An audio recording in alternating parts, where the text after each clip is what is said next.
Hello everyone, this is Mumbo here, welcome back, and today we are back on the Hermitcraft server. It is episode 30 and we're currently over here by the hostile mob farm, ready to start recording another video. And I've got to tell you, ladies and gentlemen, I am super excited to start recording this video because of course this project is now complete, which means that we are going to be moving on to the main base area, which is very exciting, and I've got a few things to say about that one. But before we move on, I just want to say a few words about this project right here, because as you guys know, this has been one of my favourite projects to work on for a very long time in Minecraft. It reminds me of way back when I started on the Hermitcraft server, when I got very excited about building my jungle base. That's exactly how I feel right now, and it almost feels a little bit sad to actually have finished it. You know, when you work on something so hard for such a long time, it's almost a little bit sad when it's actually all over and you've got everything done that you wanted to. That's how I feel right now, because this project had everything. It's got the redstone, it's got the farming, it's got the item storage, sorting systems, the transportation systems. It also had all of the decorative elements as well. Loads of things for my mind to puzzle over. And like I say, it's a little bit of a shame that we finished it, but I have to say I'm very proud of the end product and I've really enjoyed working on it. So thanks for sticking with me, and I'm glad that you've enjoyed it as well. But as they say, all good things must come to an end, and we have to move on from this onto the main base project. Now you may notice that I pointed at this mountain right here, and that is because the original idea was to put the main base on the inside of this mountain. But you know what, having looked at it for a very long time, puzzled over ideas for absolutely ages, I've come to the conclusion that I really have no idea where to start with that one. So we aren't going to be building the main base in there. I might work on it in the future, but for the minute, that mountain is going to be left untouched. Instead, we're going to be building the main base in this area.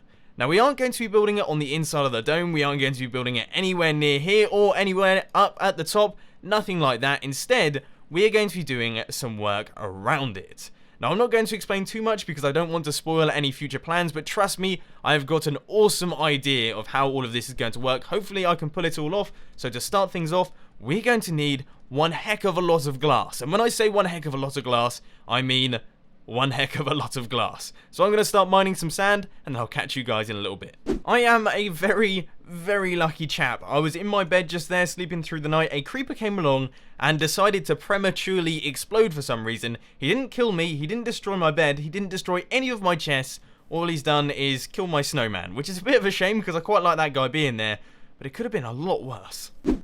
So as you can see from my inventory, I have managed to gather up a ton of sand. It is all there, it is all waiting to be turned into glass. But sadly, this little super smelter that I have here in Hermit Hills probably isn't going to quite make the cut. I made this in the first couple of days of the Hermitcraft world, and even though it's pretty good, and it has served me well all of this time, that's a lot of sand, okay? That is going to take a very long time to smelt with only 2 furnaces working on the job, which is why, as you can see from my inventory, I've got a few furnaces, I've also got a few hoppers and a few chests, because we are going to be making some more of these. Now, I'm not going to be building them in Hermit Hills simply because they're really ugly, and also I want to use them quite often. So what we're going to be doing is we're going to be constructing these over at my new base area, so let's head over there and I'll start building. All of the super smelters have now been built, so we have 10 furnaces ready to smelt up all of that sand. And can I see a creeper through there? You are hiding away behind our new super smelters. I do not want you destroying all of this stuff. But as you can see, these things are pretty ugly. They look very industrial, but they are going to be perfect for the job. So now what I've got to do is I've got to fill all of these up with our coal blocks. We'll chuck those in there, and then we'll chuck some sand into the top. One thing that I am just wondering is how on earth do I know how much sand and coal to put in each one of these systems? I don't know, I'll have to work that one out for myself. So I have been waiting around for long enough now, and as you can see from my inventory, I have got most of the glass. It is almost all smelted up. There's still some left in the furnaces, and they are cracking on right now, but for the minute, I think we should start work on the actual base area. But I just realised I haven't really explained how I am going to be doing this. So as I mentioned earlier on, the base area is actually going to be in this section, but it's not going to be on the inside of the bowl. It's not going to be anywhere up here, and it's certainly not going to be right at the very top. Instead, it is going to be around and underneath it. So what we're going to be doing is we're going to be creating a second bowl. We are going to be placing blocks going right the way around like this, all the way around this bowl area. Then we are going to get rid of all the water. Then we are going to mine downwards underneath the bowl area and create our base down there to give us a large open space to place a whole bunch of things. Now, I've got some really awesome ideas of what we're going to be doing down there. You're going to have to trust me on that one. Like I say, I don't want to reveal too much because I don't want to give any spoilers away, but seriously, it is going to look absolutely incredible. But the first thing that we have to do is, of course, I'm going to have to hop onto Google, get myself a Minecraft circle generator, because I've got to add 5, 6, maybe 7 blocks to the radius of this circle to get ourselves a new circle where the glass is going to be traveling around like this, creating our new bowl area that is going to house our entire base. It's exciting stuff, so I'm going to start placing down the blocks, and then I'll catch you guys in a bit.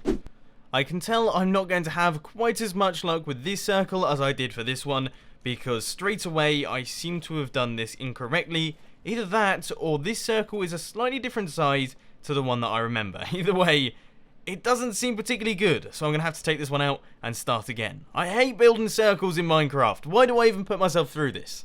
I've adjusted the radius of the circle on the circle generator, and as you can see, it's still incorrect. I don't know what to do. I'm clearly doing something very wrong here.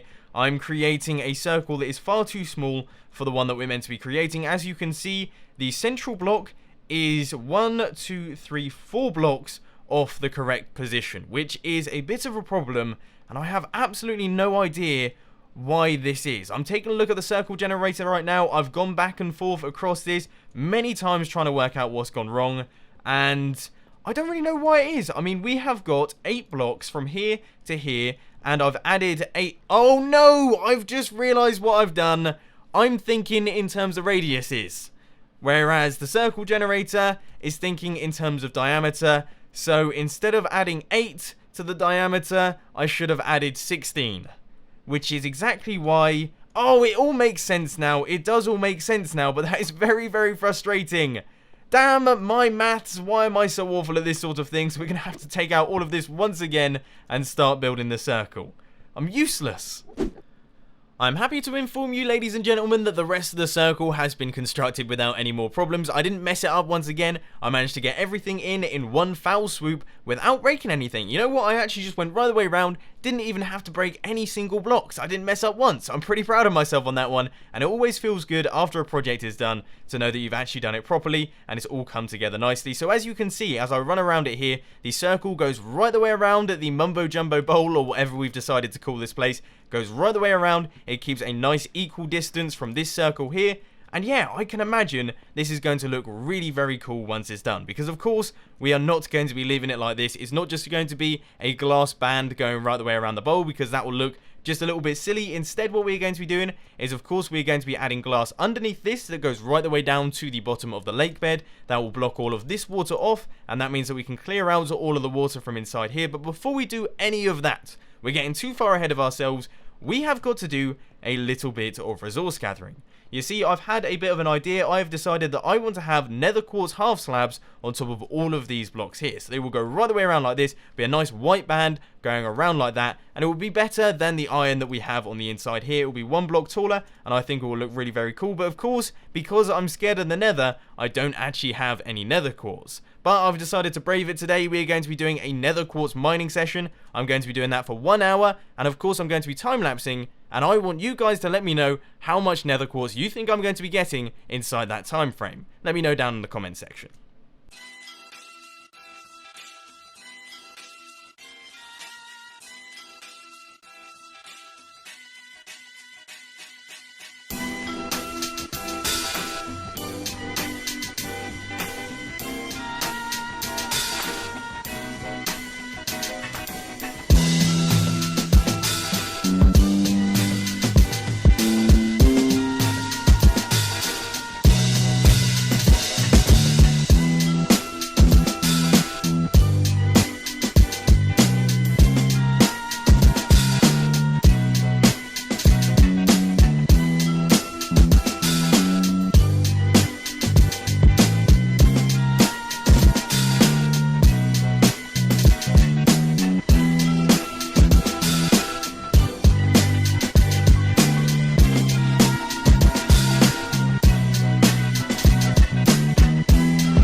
was only going for around about 40 minutes there, simply because I noticed that my pickaxe was on its way out, and I certainly didn't want to break that one.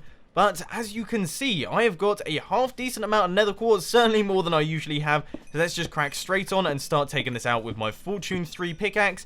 It's not doing too badly at the minute. I'm going to see how much I've got once it's done. All of the half slabs have been placed. In the end, I got around about 10 stacks of nether quartz, which of course converted into blocks, which then of course got converted into half slabs, and this actually used quite a lot of half slabs. I would say it was in the region of around about 4 stacks of half slabs, which is quite a bit, especially for nether quartz, because that's quite hard to come by. But now that it's all in, I have to say, I'm not sure on it. I'm not 100% sold on this whole idea of having this line of nether quartz half slabs. I mean, it looks good. It definitely looks okay. But does it add anything particularly brilliant to the build? I don't know. I honestly don't know. I've been playing Minecraft for a very long time today. As you can see, all of the saved worlds here, those equate to 15 minutes of game time. There's quite a lot of them. There's even more of them up here. I've been on Minecraft for a very, very long time today, and I'm not 100% certain if what I'm looking at right now actually looks any good. From up here, of course, it looks absolutely awesome, but when you come down, is the added elevation of the half slabs a good thing or a potentially bad thing? I'll let you guys answer that one. Let me know down in the comment section what you think to that, because of course I'm not going to spend too long thinking about it, as we still have tons of stuff left to do in today's episode. For example, we still have to place in all of the glass right the way down to the lake bed. So I think I'm going to crack on with that, and then I'll catch you guys in a little bit. I really don't know what it is about the underwater glass placing activity that I find relaxing, but for some reason, it's one of the most therapeutic tasks I can do in Minecraft at the minute. One thing that would make it a lot better though is of course an aqua affinity helmet, because I keep having to go back up to the surface, and of course getting rid of all the squid, because they seem to really get in the way of all of my glass placing. But as you can see right now, when I come back up to the surface, we have done around about half of a quarter. So we've done about an eighth of the circle so far, and already I'm a little bit concerned, I'm a little bit worried that we might not actually have enough glass to complete this project here, because I've gone through about 3 stacks already, and like I say, we're only an eighth of the way there. So we'll have to wait and see on that one. All I will say is, I spent a lot of time today waiting for all that glass to smelt, and if it's not enough, I'll be a little bit frustrated. After lots of resource gathering and hard work, things are finally starting to come together now. We have got all of the glass in around our bowl area, so that means that no water from the outside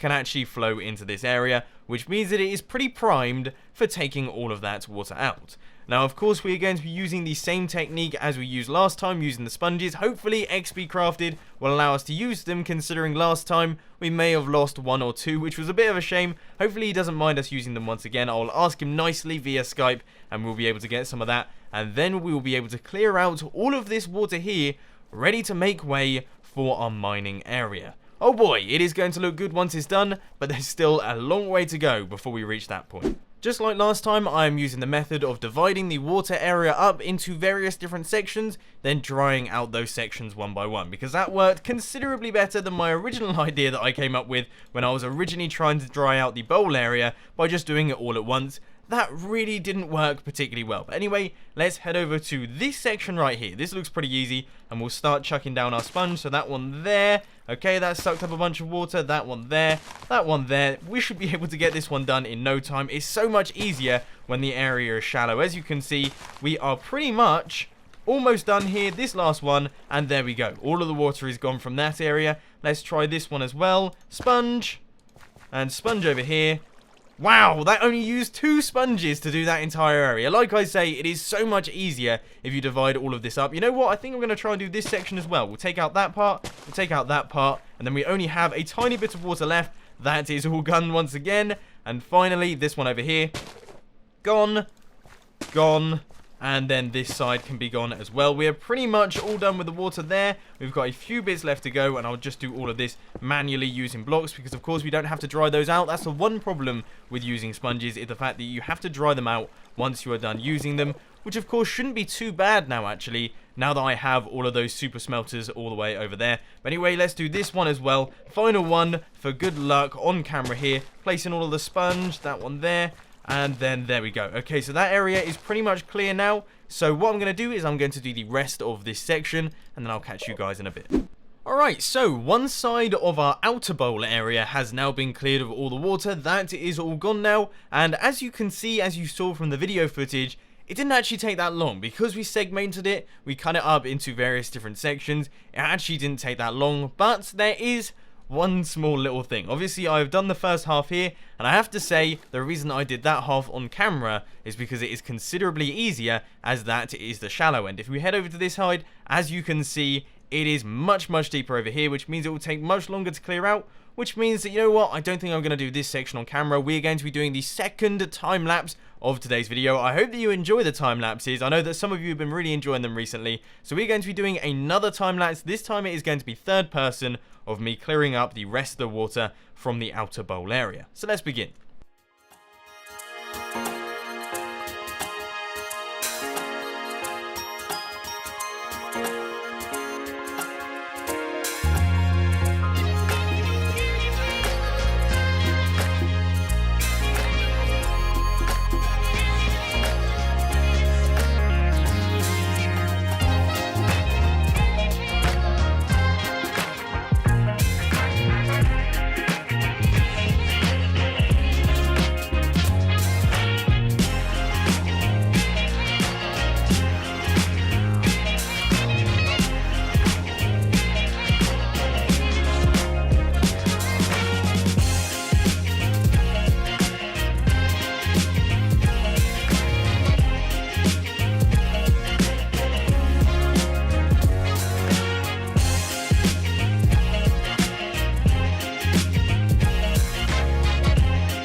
As you saw from that little time lapse there, all of the water is now clear from the entire bowl. All the way around the outside, we have got absolutely no water, and the one thing that I've learned from this experience is the size of your segments really does make a difference. I mean, seriously, this was so very quick to clear out all the water, and that is because I put the time in and I made the segments as small as possible. So as you can see here, I only used 2 sponges on this one, 2 sponges on this one once again, 2 sponges here on this one, albeit a very small segment. We only needed 1 sponge, then we have 4 sponges there, but of course as they get deeper, you do need a lot more of them. For example, that used a bunch of them. Then these ones, these 2, these are the culprits, okay? These definitely take the longest. As you can see, loads of sponges here, loads of sponges as well. But we managed to do the whole thing without actually having to dry any of them out, okay? So we managed to get that all done within 64 plus 54 sponges, which is pretty good, you know? That is pretty awesome, considering that is the entire outer edge of the bowl. I'm gonna have to watch out, actually, because now suddenly loads of mobs can spawn in these areas. None of it's lit up, so I'll try not to get knocked off by that guy. But yes, these are all of the sponges. I managed to do it all in just under 2 stacks. That is impressive stuff, but now, of course, we have to clear out all of this area, because we aren't going to be leaving this stuff lying around, so I'm going to crack on with that. Cobblestone and sponges have all been taken down. The entire area is clear of both of those and all of the water as well, of course. And although it doesn't look particularly grand at the minute, I'm very happy with what we have managed to achieve. Look at that! Look how much area of this water we have managed to remove using the sponges. Of course, it has nothing on Biffa in Series 2 of Hermitcraft. I'm sure at least some of you are going to point that out down in the comments section. But this is an impressive build. I'm very happy with it. But anyway, let's pop down here, because of course, we can't give all of these sponges back to XP Crafted as wet sponges. We're going to have to dry all of those out, which means that we have to make use of our brand new super smelter, well, manual super smelter system. It works nicely, but at some point in the future, I think I am going to be making one of the redstone ones. And of course, I do have videos of those on my channel. I've got a new design that recently came out, so we will be making use of that one, because it really is quite good. Anyway, I'm going to smelt all of these up, then we'll head over to XP Crafted's place. So here we are over at XP Crafted's base. I'm sure all of you recognize this place. There is the Guardian farm over there. It's an incredibly impressive area, and in fact, XP Crafted has recently done a cinematic world tour. Now basically what he's done is he's got the camera studio mod and his spectator account, and he has just floated on down right the way through his base, taking a look at all of the different builds. You can see the internals of them as well, and it's set to really good music. Essentially, it's an awesome video, and hopefully I'll remember to put a link to that down in the description, because it allows you to see XP Crafted's base in its entirety, because let's face it, it is one of the most impressive bases on the Hermitcraft server. But anyway, we are over here not to talk about his base, but to drop off all of the sponges here. So we'll chuck down a chest around about there. We'll place it in our sponges, and also 1 diamond because we managed to lose one of the sponges. I apologize, XP Crafted. I honestly do not know how that happened, but I decided to give you a diamond for that. And if we just chuck down a sign, and we'll say sponges from Mumbo. There we go. Okay, so we have dropped off the sponges at XP Crafted's base. That is all done now, but unfortunately, ladies and gentlemen, that is all I've got time for today. I hope that you've enjoyed this video. I have spent a lot of time playing Minecraft today, and I know it doesn't really look like that much, I suppose you could say, but I've done a lot of resource gathering and just a lot of building, placing down sponges, placing down the glass, doing all of the gathering up of nether quartz. It's been a really fun one though, and I'm very happy with what we've managed to achieve, and I'm super excited to start getting this base off the ground, or should I say under the ground. But anyway, ladies and gents, I hope you enjoyed this video. If you did, please be sure to hit that like button, and if you really loved it, then make sure to subscribe. But thanks for watching, guys. This has been Mumbo, and I'm out. I'll see you later.